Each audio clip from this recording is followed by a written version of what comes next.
This is your ultimate stop for everything sports. The Golden State Media Concepts Sports Podcast. Should I say more? From the NFL, MLB, the NBA to MMA, it's all in here. The Golden State Media Concepts Sports Podcast. Listen now.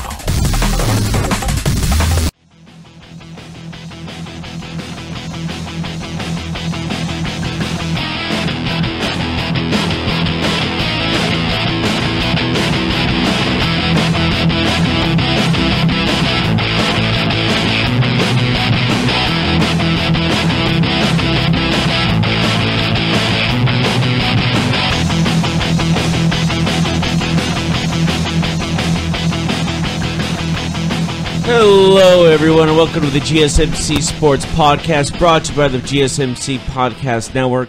I am your host, Jeff Malinoff, and with me once again is Mark Souza. We are going to be talking a lot about Jimmy Butler and his little tirade he had at practice the other day, as well as Game 1 of the NLCS between the Dodgers and Milwaukee Brewers. And we'll talk about some other stuff that we're doing with sports along the way, as well as maybe some power rankings of the NFL that are ranked by the actual NFL or other news sites. And Thursday Night Football, right? Oh, of course, Thursday Night Football between the Giants and Eagles. Yeah. But we'll get right on the Jimmy Butler tirade because that's the main story of the day so far. Jimmy Butler yelled a lot of explicit things at the head coach of the Minnesota Timberwolves as going on about other players, as well as he had some practice with some scrub players on their bench. That's their quote, not mine. And dominated the starters. Yeah. So you had the details, don't you? yes. So Jimmy Butler, yes, he was talking a lot at practice, I guess we could say. He had some things to say to coaches. He even spoke directly to the general manager. Just a lot of words, it sounds like, from the people who cover the team. He also led a practice where he did take some of the end of the bench players and do very well in a scrimmage against most of the regulars. So a very divisive practice where some players were left like with their hands in the air, and then some were left juiced because of the intensity and the passion that they say he actually showed out on the court. So it's very interesting as we gear up towards the beginning of this season. He still has not been traded. What do you make of this? I understand why the other players are hyped up about this, because obviously he does not want to play for them. Yeah. So that's my main concern. And then during the scrimmage, I guess when the GM Scott Layden was on the sideline, he was yelling from the court, "You blanking need me, Scott. You can't win without me." Yeah, that's a little harsh. It was his first practice with the team since the whole trade request, so understandably it was probably pretty awkward, but I don't think this helped. Didn't he also say that Cat was like nothing compared to him in some regard? Yeah. I'm not sure about that. So I saw something about that. I'll find it back, but I could have sworn he said something also in that regard. He did say, "I'm not the most talented player on the team. Who is the most talented player on our team? Cat. Who is the most God-gifted player on the team? Wiggs. Who plays the hardest? Me. I play hard. I put my body on the line every day in practice, every day in games. That's my passion. Everybody leads in different ways. That's how I show I'm here for you."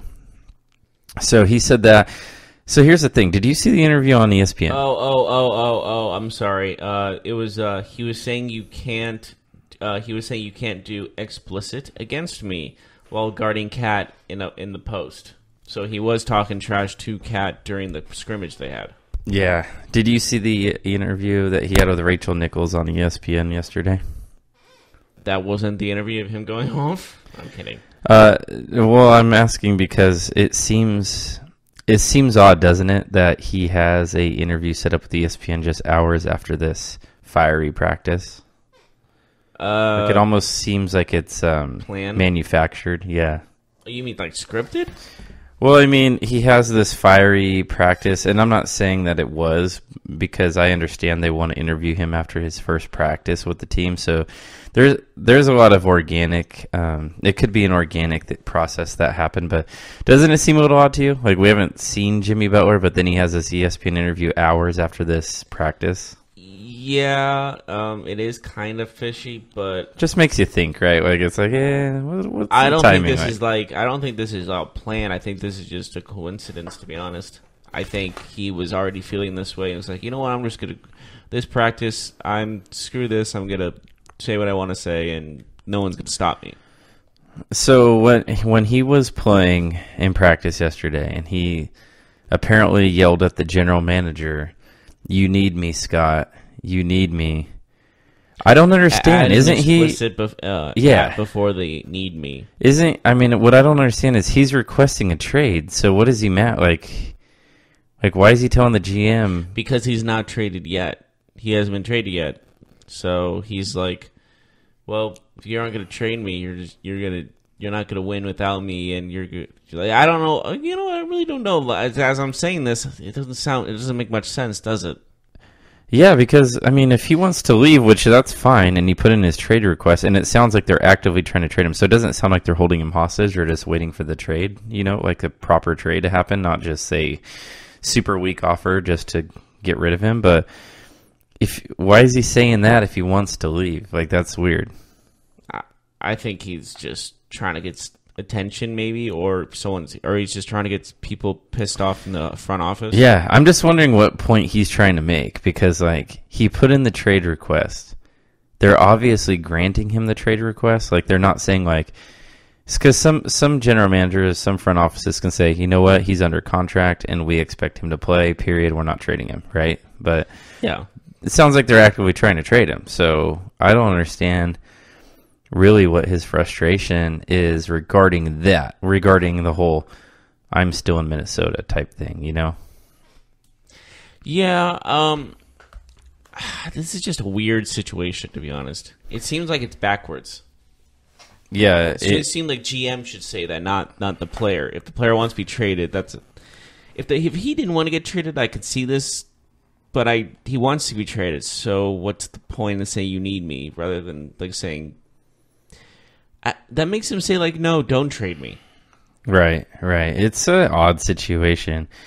I wanted to ask you, though, so Jimmy Butler, he apparently still wishes to be traded. He gave a list of places that he'd be interested in going.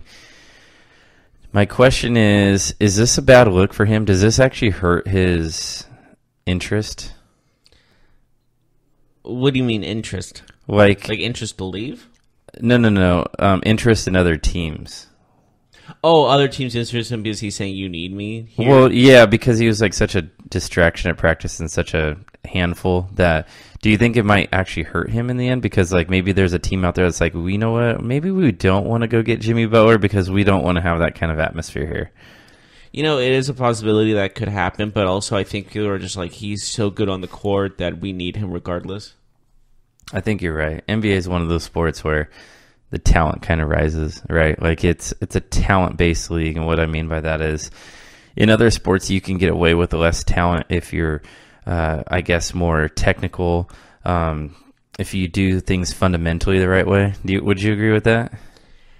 Yeah. Like basketball is more of like a raw, like athleticism type sport. Like, whereas in football you can be a big guy, but if you can't move your feet well, you're not going to be able to play. Like if you're a wide receiver, you can't run your routes well. It doesn't matter how fast you are, if that makes sense. Yeah, it does, but this is probably one of the weirdest situations I've ever seen when it comes to a free agent or a guy that wants to be traded, excuse me. Yeah. Because like no guy who says is traded says you need me here.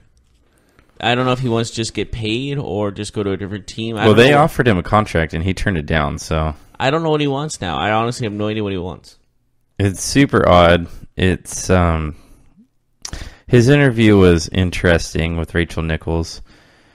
I like Jimmy Butler. Here's the thing with me. Like, I think he's a good player and I think he means well. I just think that if his goal is to get traded, what was he doing yesterday? Just riling up people. I don't know. It's really interesting. Do you think that we will see him start the season with the Timberwolves now that we are just days away? I have no idea. It's so unpredictable. I have no idea.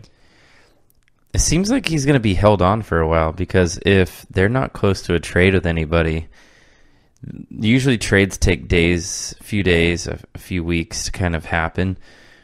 If the trade doesn't go through with Miami, I'm not sure what the options are for Minnesota at this point. I don't think that they really want to keep him on the roster because he wants to leave, but at the same time, I don't think that they're just going to give him away. I think that they'll hold on to him, even if it's up to the All-Star break and things like that where, trades can go down at the deadline. They might wait. They might hold on to him. Do you think that that might be the best strategy, holding on to him, waiting for a playoff team maybe to be desperate and be like, hey, Jimmy Butler's on the market. We know it's a rental, but let's go get him? Obviously, there are some teams that are going to take that chance, but what do you get to sacrifice in exchange for that rental year? Yeah, I wonder if a team like, let's say the Lakers. No way.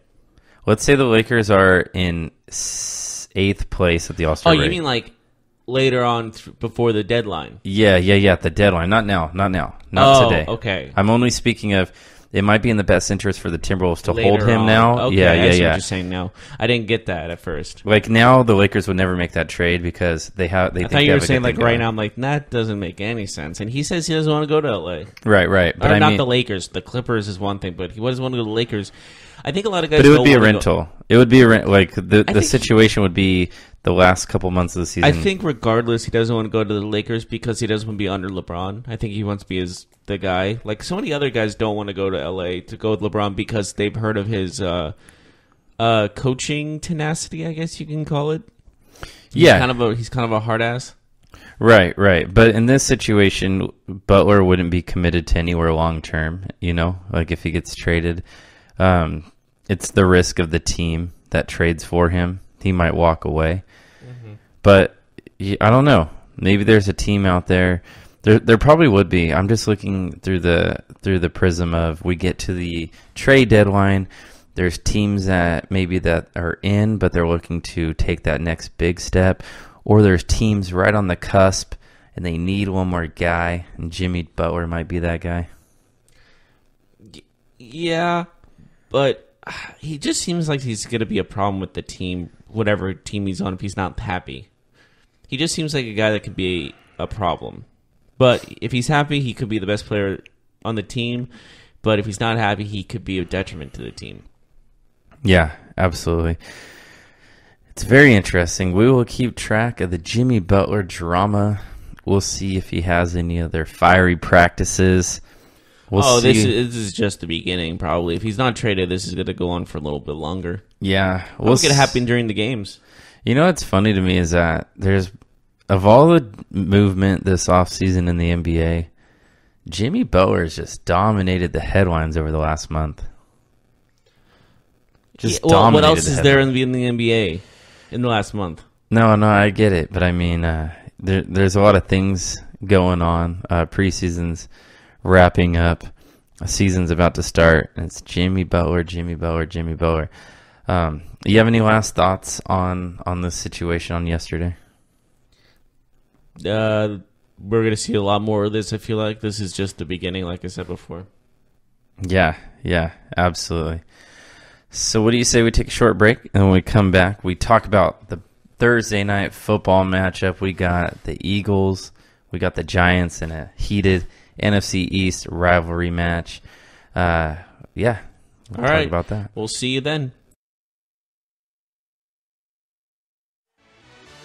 Are you looking for the very best NFL and college football podcast? Then check out the GSMC Football Podcast. Get the latest football news both on and off the field. From the NFL Draft to trades to the rumor mill to the NFL Combines. They got you covered. That's GSMCpodcast.com/football-podcast. Get updates on college rivalries, game day insights, and much, much more. It's football talk the way you want it. This show eats, sleeps, and breathes football. Don't Don't forget to like them on Facebook and follow them on Twitter. Visit gsmcpodcast.com for more info.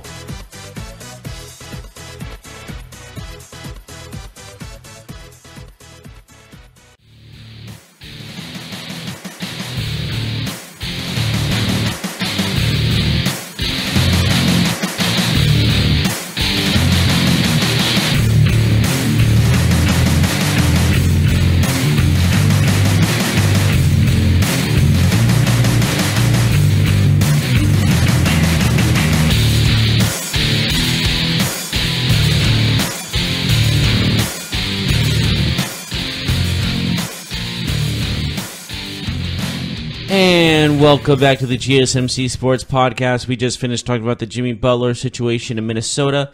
Now we're going to go on to the NFL and the Thursday Night Football matchup between the Philadelphia Eagles and the New York Football Giants. This seems like a one-sided matchup to me. What do you think? You would assume so, just because it does feel like both teams are in far different places, as the Giants are, I don't know if they're rebuilding yet because they still have the same quarterback that they've had for, 15 years or so. So the Eagles, although they're 2-3, the Giants are 1-4. So you really think it's one-sided?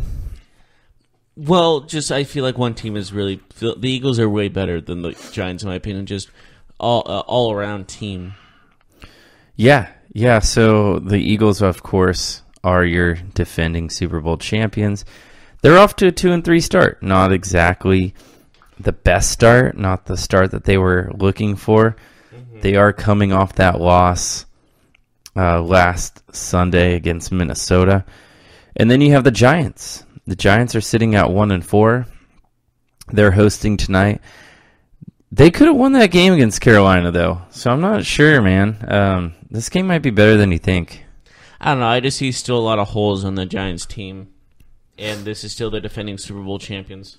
Yeah. No, I get it. Although the Eagles' defense, especially their secondary, they can give up plays. So I wonder if we see Odell Beckham get loose tonight. Yeah.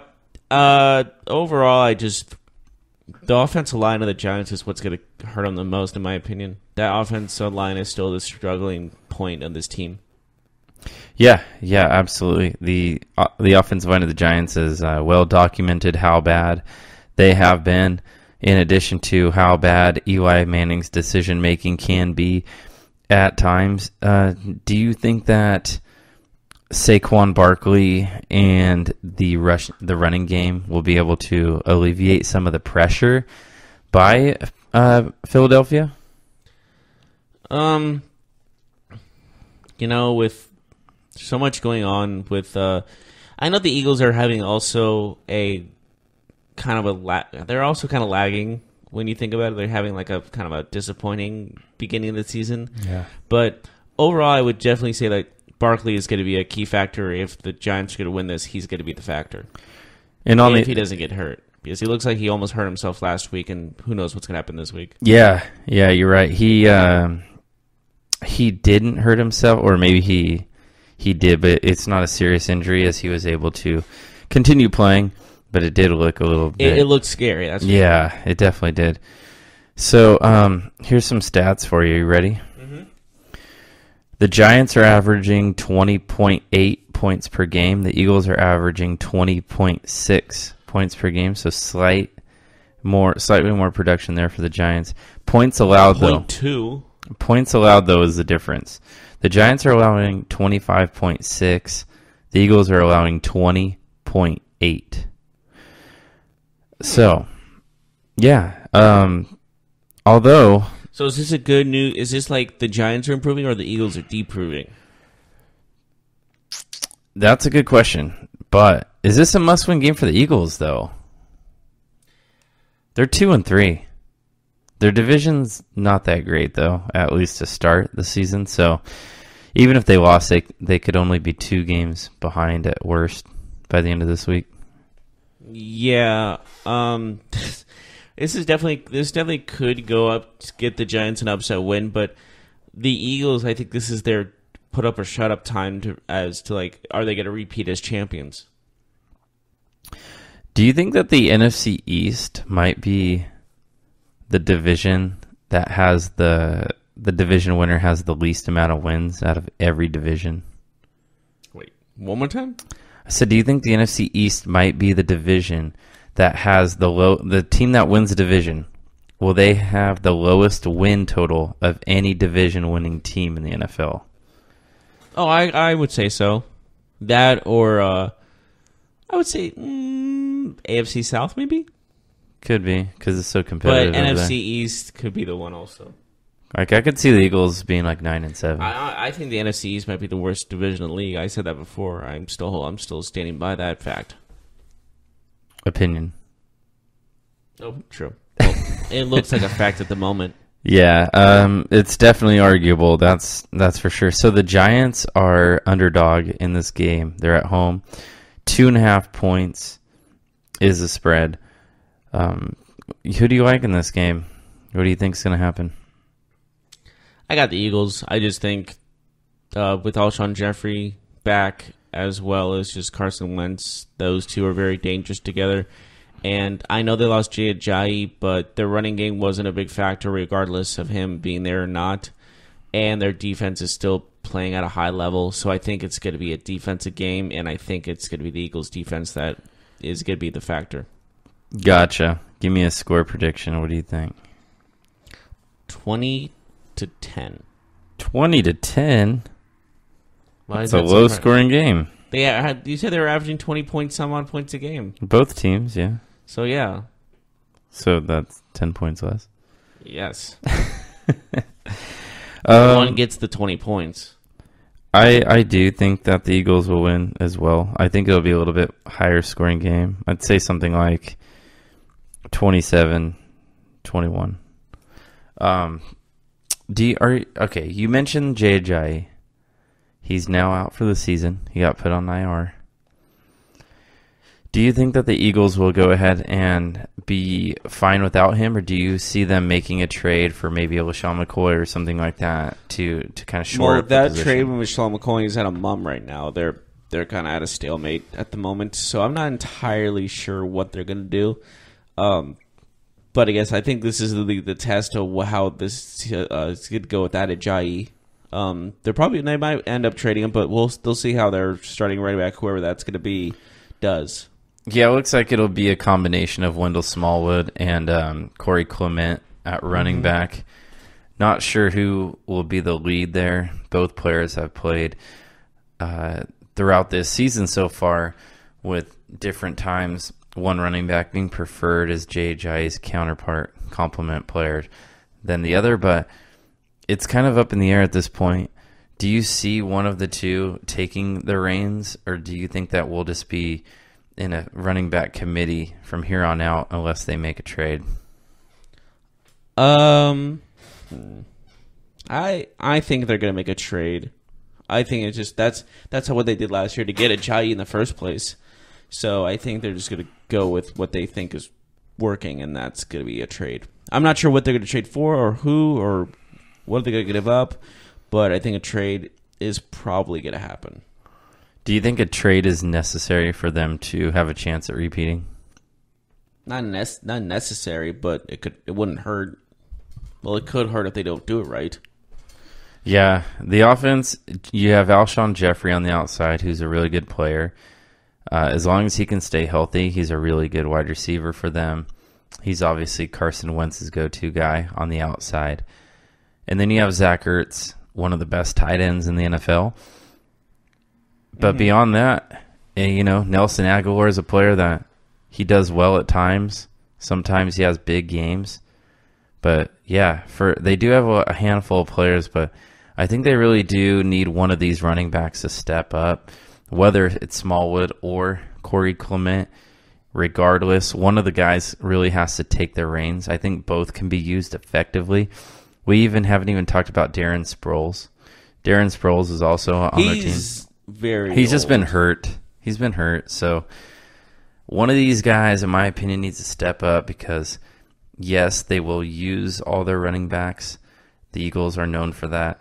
But they need to have one guy who they can give the ball to, maybe not 20 to 25 times a game, but maybe 15 to 18 with a couple receptions, and then have the other running back be more of the third down back or the running back that spells the starter. Would you agree with that? Yeah, I would definitely say that. Coin flip. So let me ask you what you think about Carson Wentz and his recovery. Do you think he's getting back to form? They're 2-3 right now. He's made some plays. Do you think that we're seeing the 100% Carson Wentz, or do you still think we're seeing him rehabbing and getting back to full form? I can definitely see him going back to full form. I mean, he's still considerably young, all things considered. But do you think he's at full form now, or do you think he's still coming back? I think he's still coming back. So here are his numbers on the season so far. 82 of 122, 914 yards, 5 TDs, and interception. What would you say about those numbers? I mean, subpar for a former MVP candidate, no doubt about it, but I would definitely say that he's still, give him some time. I think it's too early to tell. It's only been a couple of games. Yeah, I mean, he's at 67% passing, so that's a pretty good percentage. 5 touchdowns to 1 interception is a really good ratio. But you'd also probably like to see a couple more touchdowns in there and bump those totals up a little bit more. So Jay Ajayi, he's lost for the season again. Let's talk about the rookie running back for the New York Giants, Saquon Barkley. 71 carries, 308 yards, 3 touchdowns. How do you think he has shown in his short time in the NFL? He's done pretty well, all things considered. But again, usually there's been these like start really good seasons and then you end poorly, or the next season is just like you cannot get back to that form you had the season before. And that easily could be this, but with a talent like him, it could go to a full great career. He's definitely talented from Penn State. He's a generational talent. Barkley is he's a guy we haven't seen in a long time come out of college that good at running back. But again, that position is so frequently injured, especially in the knees, that hopefully he won't get that injury and he will have a good, healthy career. But only time will tell. Yeah, absolutely. That's one thing too. When a running back comes in, you never know how durable they're going to be. It usually takes a year or two to kind of see, the punishment that they can take, because they're no longer taking hits from college linebackers and college D linemen and safeties. They're getting hit by the big boys in the NFL. Barkley's looked really good, in my opinion, to start the season. I was pretty confident in that draft pick. But do you think that the Giants missed on taking one of these high-profile quarterbacks who are really lighting it up, or maybe not lighting it up, but looking good, like a guy like Sam Darnold, for example? Do you think the Giants made the right move in taking Barkley over another highly touted quarterback from this last draft? Well, he was the best quarterback probably in the draft with the biggest upside, probably the most NFL ready, they said in the draft analysis of him. So you can't really say was it the right call, because the other players had the same run as he did, like off and on and off and on. Yeah, there's not one quarterback that's head and shoulders above the rest at the moment. Right. I think if we were breaking it down, it'd probably be between Baker and Darnold, because they've had the most opportunity so far and they've had the spotlight. But we will see how that plays out, which quarterback ends up being the better player. Right. So what's your final score of this game? 27-21 Eagles. Did you already say that? Yeah. You did? Okay. Maybe it wasn't. It's early, people, okay? Yeah, so I wanted to talk to you to wrap this up. Odell Beckham, he kind of threw Eli under the bus the other day. Again. Well, not again, but... His numbers are pretty good, though, Odell's. 39 for 462 and a touchdown. Obviously, his touchdown totals are low. He just got his first touchdown of the season this last week. Do you see him scoring a touchdown tonight on Thursday Night Football on the bright lights? A touchdown throw or a touchdown catch? Hey, he has one of each, so I know, that's why I asked. You might need to flip a coin, right? Yeah, I wish I brought my coin, but I didn't. So what do you think? I see a 1 touchdown reception. 1 touchdown reception, okay.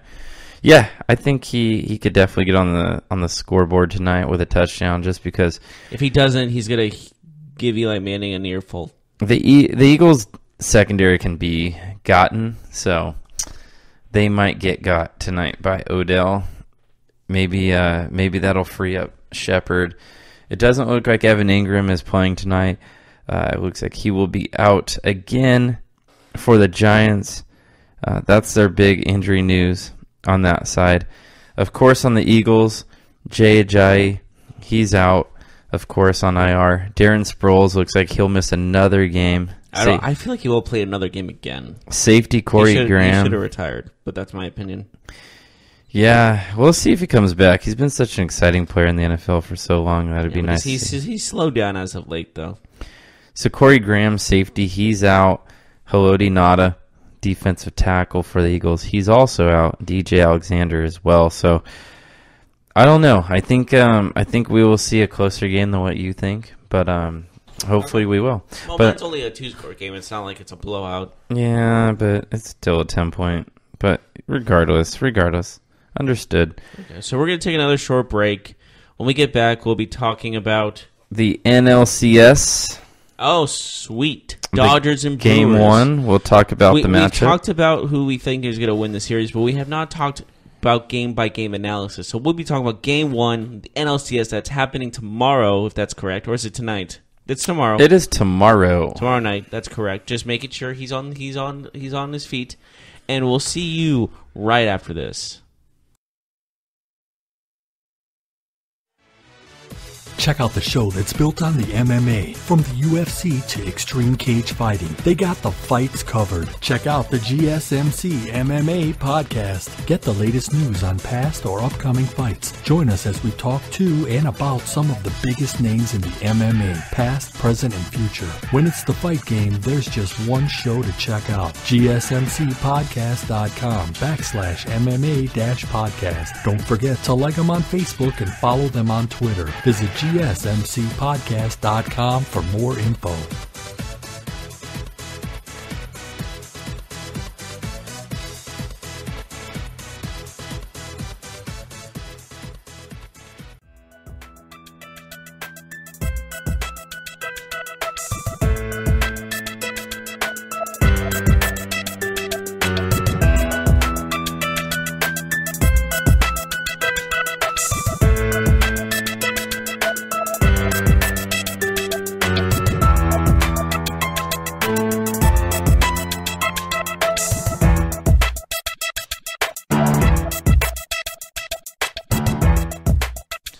And welcome back to the GSMC Sports Podcast. We've talked about the NFL Thursday Night Football matchup between the Giants and the Eagles, as well as the Jimmy Butler, Minnesota craziness that's been happening over the last couple of days. Now we're going to go into the NLCS matchup that's happening tomorrow night between the Dodgers and the Brewers. Game 1, what do you think is going to happen?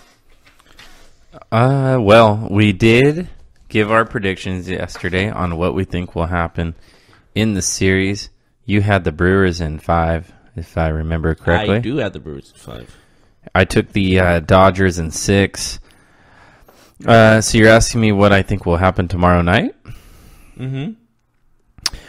Well, that game is at 5 o'clock Pacific time, by the way, and they will be playing that game, of course, in Miller Park in Milwaukee. It's going to be a tough game. I'm not sure who Milwaukee is starting tomorrow. I'm not sure it's going to matter just because they're a bullpen-heavy team. But we know that Clayton Kershaw will be starting for the Los Angeles Dodgers. So he's pitching, and I'm going to take them because the Brewers have not been here before. They are playing very well. But I need to see them beat Kershaw. They were here in 2011. Right. So how many players from this team were on that team? I don't think any, to be honest. Yeah. Maybe a very Ryan very Braun, short maybe? few. Ryan Braun, yeah. But that's I don't know anyone else. Yeah, I would say, what's the over-under, like 3? Yeah, I would say under 3. So with that being said, I'll stick with that point that I think Milwaukee they're new to this situation, at least most of the players on the team. I think that the Dodgers will get this one just because Kershaw and his postseason experience. I know that you've talked about sometimes his meltdowns in the playoffs, which are documented, and we all know. But he also does have a lot of quality starts in the postseason. So I would say that this game, the Dodgers will win. Because this is at home for the Brewers, and they are still, their bullpen still probably the best in baseball at the moment, I'm going to give the edge to the Brewers on this one. Just home field advantage alone is going to be a huge factor. You think so? Yeah. And their bullpen is going to, once they get a couple of runs and use their bullpen, I don't think the Dodgers will find an answer. Does it concern you that they haven't decided on a pitcher yet? No. I think they're more confident with their bullpen taking over than their starting pitcher doing work. This is a bullpen versus starters type series. Would you agree with that? Absolutely. The Brewers have been doing this with their bullpen and with some key hitting. The Brewers just have a better bullpen. So I think that they're totally comfortable, too, relying on the bullpen to carry the team. Whereas the Dodgers are going to be more traditional in the fact that they're gonna lean on that starting pitching. Ryu, Kershaw, and those guys. They'll be asked to definitely carry the load and get the Dodgers into late game situations. And then, of course, bring on Kenley Jansen to close things out. But the longer the starters can go for the Dodgers, the better. And for the Brewers, the more that their bullpen pitches, probably the better for them. Okay. Yeah, you're probably right on that. But who's coming up clutch first, do you think? You were saying the Dodgers are still going to come clutch first. I just think that the first game, Kershaw versus the Brewers, I think that the Dodgers will be the more composed team in game 1, and that's why they'll win. I still think that Kershaw hasn't really proved himself in the postseason yet. He hasn't done nearly as good as he should be doing. Yeah. So we will see what happens here. I did want to mention that the Dodgers' payroll is about double Milwaukee's. I always like to look at that when we talk about baseball with the differences in payrolls. But yeah, we talked about how not a lot of people saw the Brewers even getting here in the first place. Did you see them before the season started? Did you see them in the mix? Did anybody? I mean, there probably are some people. They did get Lorenzo Cain and Christian Yelich, so I could see them being like an interesting dark horse type team for somebody's predictions. Yeah, but I don't think someone would say they're going to be World Series contenders by end season. I don't think anybody looked at their team and was like, oh, Chase Anderson's their number one? Yeah, this team's definitely making the playoffs. Yeah. Anybody on that team, it's just like that team's just They're a fun team, though, man. They're a solid, good team. They're a fun team. I like that they're a little bit unorthodox. Like, they have this bullpen, carry the team type approach, and they have some players that are fun to watch and fun to root for. Like Lorenzo Cain, like Christian Yelich, for example. Those guys are just easy to root for, wouldn't you say? Oh, absolutely. They're a team. They're an underdog team. You gotta love the underdog. Yeah. So you think that and they're playing the Dodgers, and a hated team nationally. So besides people in LA, no one likes the Dodgers. You think so? Nobody? When the Astros were playing the Dodgers in the World Series, everybody besides LA was rooting for the Houston Astros. Yeah, interesting. I'm not sure. I'm not sure. Do you think that knowing the starter for the Brewers will matter in your outlook on this first game, game 1? It sounds like Jules Chastain will be the starter, but that's not confirmed yet. They really don't have like a guaranteed first starter, do they? They always change it up. They don't have an ace, like an ace starter at least. But maybe that's the advantage they have. So here's an interesting fact for you. Uh-huh. So Jules Chastain has been playing very well, especially lately. Now, since August 2nd, he's been performing really well, but August 2nd was his worst outing of the season. He was charged with 9 runs and 4 1/3 in a 21-5 loss against who? Wait, say that. Wait, 20 what? So he's had a good run and he's been on fire lately, but his start before he got on the streak, he had a terrible outing. In 4 1/3, he gave up 9 runs and a 21-5 loss. A franchise record for runs allowed. How you put that, it sounded like he gave up all 21 runs.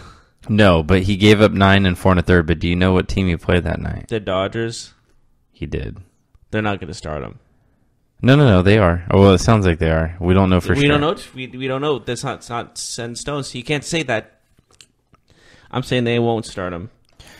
Yeah. Do you know that the Dodgers and the Brewers rank 1 and 2 in relievers ERA since the start of September? I knew the Brewers were up there. I did not know that the other team was. Does that change your view? No. I still think the Brewers are going to pull it off because they're the hottest team in baseball right now, and momentum in baseball is more important than any other momentum you can have in any other sport. Can I give you another fact? Sure. Would you like facts? Sure, I do like facts. The Dodgers' 6 straight division titles include more playoff appearances than the Brewers have had in their 49-year history. And how many World Series do they have to show for it? But I'm just saying. And how many World Series do they have to show for it? We get it. You don't want them to win. No. I'm not saying that. This is my question to you. Do you want to contend all the time, be close, and have your heart broken? Or do you just never want to contend only in a very handful of times in your life where you see them get close and maybe win 1 or 2? Right, but the Brewers don't have a history of winning titles, so that's kind of a weird thing to ask, right? Well, that's the thing. Like, do you want to root for a team that's never contending, or a team that's contending all the time, never wins, and gets your heart broken? That's my question to you. All right, I'm not sure. Say that question one more time for me. Here we go. All right, I'm listening. You have my full attention. Do you want to root for a team that contends all the time, never wins the big one, gets close, and has their heart broken, or a team that just never contends at all? So you're asking me, is it better to love and loss than to never love at all? Is that basically what you're saying? I would rather root for a team that contends. But never wins. This team will never win, get close, but never win. Yeah, but they could win. Like it's not like written in stone that like they'll never win. You know, like they have a chance to win. Tell that to the Cleveland Browns. What do you mean? They've been to like AFC championship games on 2 separate occasions back to back, and they lost them both on 2 of the most infamous plays in NFL history. I get that. I see what you're saying there. And then after that, they've never won since. So I'm saying to you is, but the point sometimes there's teams destined to never win the big one. Yes, but the Dodgers have won the big one. But that's in been their over history. 20 years. Well, the Brewers 30 years. The Brewers have never won the big one. True. But what I'm saying to you is there's once in a while that team will contend. Or do you want to keep seeing your team disappointed over and over and over and over and over again? If you're asking me which history I would prefer, I'm taking the Dodgers and recent and long-term history because, yes, they have not won the big one, quote-unquote, in the last few years of this incredible run that they've had in terms of division titles and things like that, but they're in the mix, and they're still good. And like we talked about before, and you mentioned, the team that the Dodgers have is set up. It's not a win. It's not a do-or-die season. Like, they can not win this season, but still be very good going forward and have a chance the next few years with the team that they've built. I know that. I said that, but I'm saying that they might just be destined to get close and not win the big one because that sometimes happens with teams with this longevity. Look at the Eagles. Remember 4 straight NFC championship. And then they won. But that happened 10 years later. And then the Red Sox won, too, after 100 years of not winning. That's a lifetime of somebody's life. That's true. So this could be another lifetime of someone never seen the Dodgers win a World Series or never seen, I don't know, the Brewers never winning a World Series. You know what? You know what my point is. Yeah. But What my original fact was before is that the Dodgers, their 6 straight playoff appearances is more than the Brewers' entire history, which is kind of crazy, right? 49 years of the history of the Brewers. That's not fair to say because the Dodgers have way more money than they do. Than they can pay for anybody in any game. And they've been around longer. But have the Dodgers always had more money than the Brewers? I don't know this to be true. Are you kidding me? What about like in the 80s? The Dodgers in L.A. Yes. What about in the 70s? I don't know. Guaranteed. You know this for sure. They're in Milwaukee compared to Los Angeles. So if I research this and I find that the Brewers had a higher payroll in 1987, what will you say? In the year 1987. I threw out a number. There's no way. 1976. Again, there's probably no way. These are assumptions, sir. Yeah, but they're probably good assumptions. You're saying Milwaukee's got a higher payroll than a team in Los Angeles? I'm not. Of course, they haven't in recent memory, like in the last 15 years. Absolutely not. You're gonna say maybe at one point. I don't know. I'm just saying I don't know. It's not all about the market. It's not all about the city. A lot of times, it's the owner who owns the team, how much money they got, right? What more? Okay, granted. Like ownership groups. Yeah, but again, it's revenue also you're looking at. Oh yeah, I mean, if we're talking business right now, the Los Angeles market will always be more lucrative than the Milwaukee, Wisconsin market. I mean, I will never argue that. That's not the sword I'm going to fall on there, you know. So, yeah, regardless, that got a little heated right there, huh? Well, you were defending saying Milwaukee is maybe at one point had a higher payroll than Los Angeles. They might have. You don't know this to be true until you prove me wrong. Okay, I'm looking up right now. And I'm not even saying you're wrong. I'm just saying you can't just assume that for the last 50 years that Milwaukee's never had a higher payroll or more money to spend than the Dodgers. That's all I'm saying.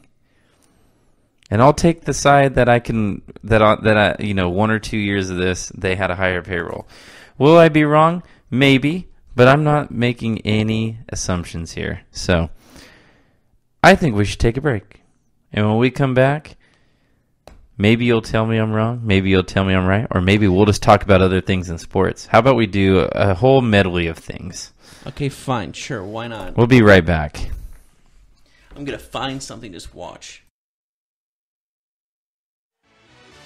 Are you looking for help for your fantasy football team? Check out the GSMC Fantasy Football Podcast. Get today's best advice on who to start, who to sit, even who you should draft. From sleeper picks to red-hot lineups, they got it all covered for you. That's gsmcpodcast.com/fantasy-football-podcast. We'll cover traditional leagues, dynasty, PPR, even IDP leagues. When you need fantasy help, there's just one show to hit up. Don't forget to like them on Facebook and follow them on Twitter. Visit gsmcpodcast.com for more info.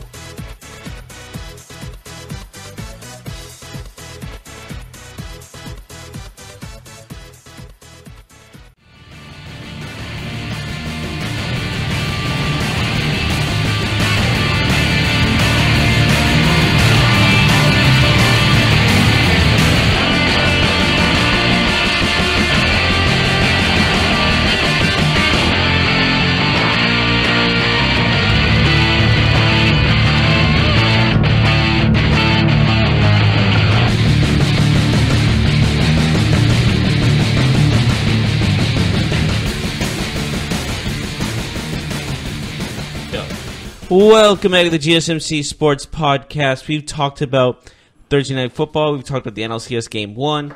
We've talked about Jimmy Butler going nuts in practice. What else are we going to talk about right now, my friend? Yes, so the United States women's national team, the better of the two national soccer teams that we have. Hartsfoot True. Yeah, it's been that way for a long time. Well, the women are participating in the Gold Cup right now. They actually played yesterday against Trinidad and Tobago. They won 7-0. They will now play on Sunday, and that will be for the semifinals. This competition's kind of been a little bit of a, I don't know. It's not very interesting in my opinion because there's really only two teams, the U.S. women and the Canadian women. Other than that, the other teams, they don't stand really a chance at all. However, the U.S. will play on Sunday. They will play the winner between Costa Rica and Jamaica. So whoever advances at second place in Group B will have the unfortunate result of having to play the United States women's team on this Sunday. However, 7-0 U.S. wins the game in a game that was mostly played in the Trinidad and Tobago defensive third.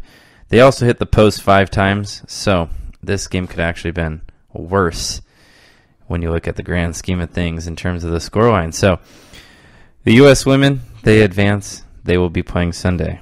Another interesting thing that caught my eye that I'd like to talk about is the Lakers and the Celtics. They're being betted on the most, says MGM Sportsbook Director Jeff Stoneback. I didn't say that. Jeff Stoneback? Yes, Is that your Jeff. last name? Stoneback? I might want to change it to Stoneback. That sounds like an awesome last name.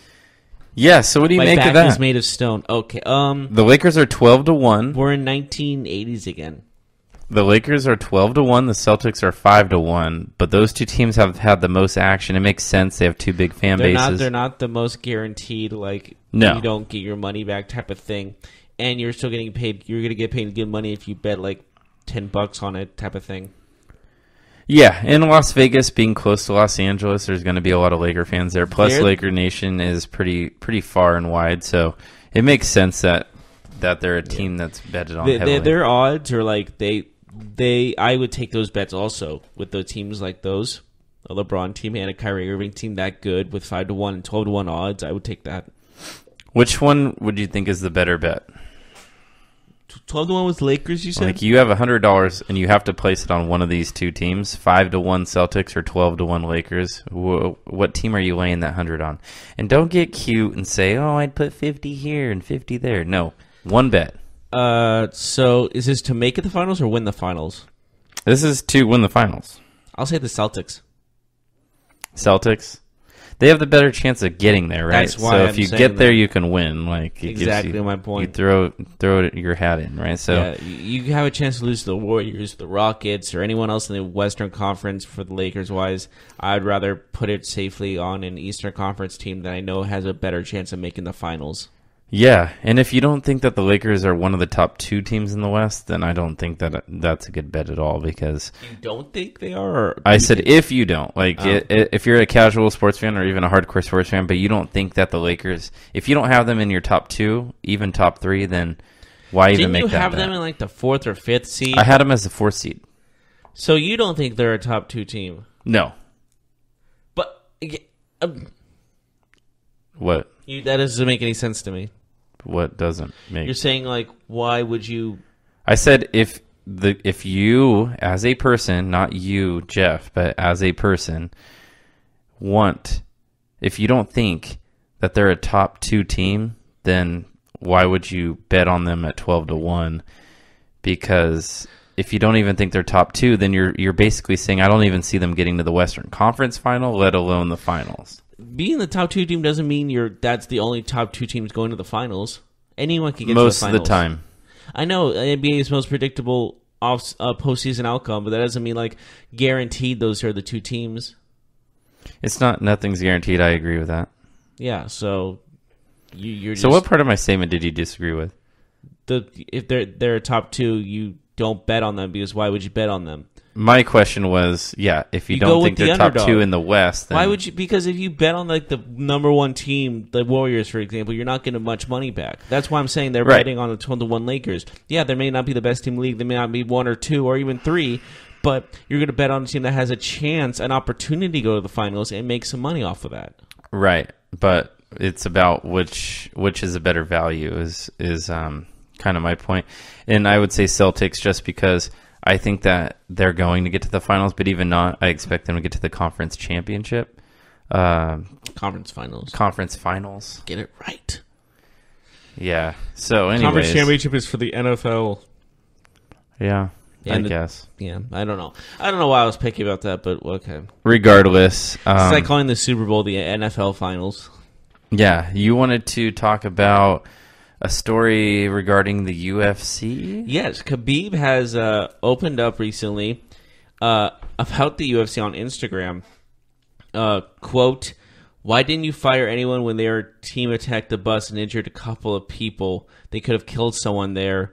Why no one says anything about that about insulting my homeland, religion, nation, or family? Why do you have to punish my team because of what happened when they punched Conor McGregor?" That's the reason he's getting a little angry, because there might be dismissing one of his teammates off of the UFC card off the his UFC. teammate who went in the ring or the octagon. Yeah. Right? There might be cutting ties with him, and he's getting upset about that because of the fact that Conor McGregor's team didn't get in trouble when they were assaulting people off the bus and injured a couple of people. I can answer this question for Khabib. Well, can I finish my sentence? Go ahead. I'm saying he's saying, like, why do these guys in the UFC, like, when they got assaulted the bus and he got arrested, all this, like, why didn't you cut ties with any of his teammates? Why they get punished and my team's going to get punished? Now you can go. I can answer this for Khabib. Okay. Khabib, it's pretty simple, my friend.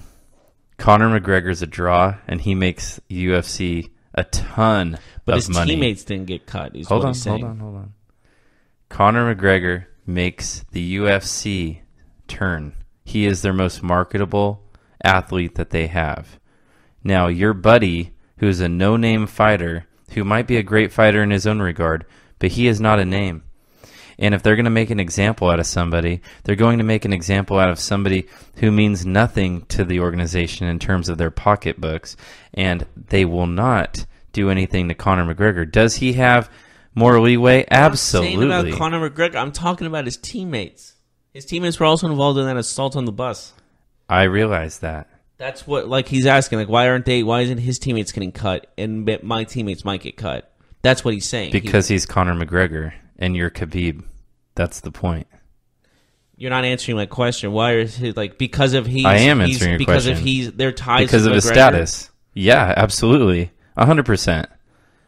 That doesn't make much sense to me. Because the UFC has every intention on making Conor McGregor happy. Let's put it that way. Every intention. Khabib's threatening to leave the UFC if this happens. And if he does, no one's going to care. I disagree with that, too. Really? Yeah. Right now, Khabib doesn't sell. He's one of the most talked about fighters in the world right now. Absolutely, because he just fought Conor McGregor. And he beat Conor McGregor. Exactly, but if he didn't beat Conor McGregor, no one would be talking about him. But he did beat him, and people are going to be talking about him. So your opinion, that doesn't make any sense then. They beat McGregor. That means he's one of the best fighters in the world right now, and he's going to get paid money. He's going to be a draw now because he's the guy that beat Conor McGregor. He will get paid, and he is a draw, but his status next to Conor McGregor is nothing. That's not fair to say. McGregor carried that fight, and still the talk is about him. Like, well, no, it's mainly it's pretty still about simple. Khabib It's a fight sport, and it's about the hype. People don't care about Khabib. Aftermath of the fight is still about Khabib because he jumped into the crowd and did a WWE move onto a guy flying. He did. Kick. He like eagle. That's what people somebody. are talking about. They're not talking about McGregor. They're talking about McGregor sitting down and taking punishment. They're not talking about him in general. Sure, it's all about McGregor right now. But the pay-per-view sales, the eyeballs that watched that were because McGregor was fighting Khabib. Because McGregor was being an absolute mean jerk. I can't say the word I want to say, but he's being an absolute jerk to the dude. And maybe some people wanted to pay to see him get his ass kicked. Yeah, maybe. And they knew that Khabib might be the one that actually does be the one that gets his ass kicked. And he did. Because when they did the fight before, when he won the lightweight belt, McGregor, I'm saying, no one thought his opponent was going to win. No one. Right. He kept talking trash and all that, but no one thought it. And then it showed up. He lost in like what it felt like 20 seconds. And what I'm saying is Khabib was the only legitimate contender to actually beat McGregor, and that's why that fight sold, because they thought it was going to be a great fight No, throughout. that's not why that fight sold. It was Conor's return after 2 years. Conor could have literally fought anybody, and it would have sold. Yeah, but Khabib showed that way he's one of the best fighters in the world. He is. I'm not arguing that at all with you. I'm just saying that if Khabib is wondering why things aren't fair, it's pretty simple in sports, especially in the fight sport. It's not fair because one guy is making the money. It's the same reason why Floyd Mayweather still fights in boxing, or at least was fighting in boxing, although he had all this other nonsense going on in his personal life, getting arrested, domestic violence, things like that. Because Mayweather sells. Was he not acquitted, though? Right, but he's done other things that have been less than favorable. I said that wrong. He was acquitted. I believe so. I'm saying that but what I'm saying beyond his personal life, he's a draw. If someone actually beat Floyd Mayweather, wouldn't their stock rise to unparalleled levels? Their stock would absolutely rise, but it wouldn't be higher than Mayweather's. Yes, but I'm saying Khabib just had his game is raised to a whole new level where he can be a draw. Maybe not as good as McGregor, but he will be a draw. He's going to get millions of buys now. He will be a draw, absolutely. So why would you risk a new face of your new possible huge draw in your company? Why would you piss that guy off? You wouldn't, because McGregor's career is going it's downwards. It's not about pissing off Khabib. It's about the UFC making an example and not losing. It's all about the value of it, right? Like, we can make an example out of this guy and not lose a whole lot of fans or viewers. Whereas you do that to a different person, maybe a more likable or more followed figure like Conor McGregor, more popular, then you risk alienating more people. It's going to be a little bit messier. That's why there's always going to be people that have preferential treatment, especially in this sport. But regardless, do you think Khabib's really going to leave the UFC if they cut his friend off the payroll? I wouldn't be surprised if he did, yeah. So he would probably go to like Bellator. Yeah, I hope Bellator will pay him a ton. I would hope that he wouldn't get that advice, because that would be Can you imagine how much terrible. Bellator will be paying him, though? Yeah, but nobody cares. Like, really. Is it about money or is it about viewership? That's the same thing. Not when Bellator's offering all that money and he takes it regardless of how many people see it. But you get paid on a lot of the pay that you get is a cut from the viewership. True, good amount. The opening the fight, the winning pay is probably. Khabib ain't leaving the UFC, especially now that he's the champion. He's not. I don't care. He might even lose. All of his friends get cut off the payroll. He might even get stripped of his belt because his pay is still being withheld. He doesn't give a damn about the money. He said, "You can keep my $2 million." Yeah, and I don't think they'll take away his belt. I'd be shocked, but I mean, it's he's not leaving the UFC. But we'll see. We're gonna call it for the day. Tune us in tomorrow. We'll talk more about the NFL and our matchups for Sunday, and all the aftermath of Thursday Night Football, and the aftermath of that's tomorrow. But and the LCS, I mean. But when we get back, we'll talk about more about sports tomorrow, and we'll see you there.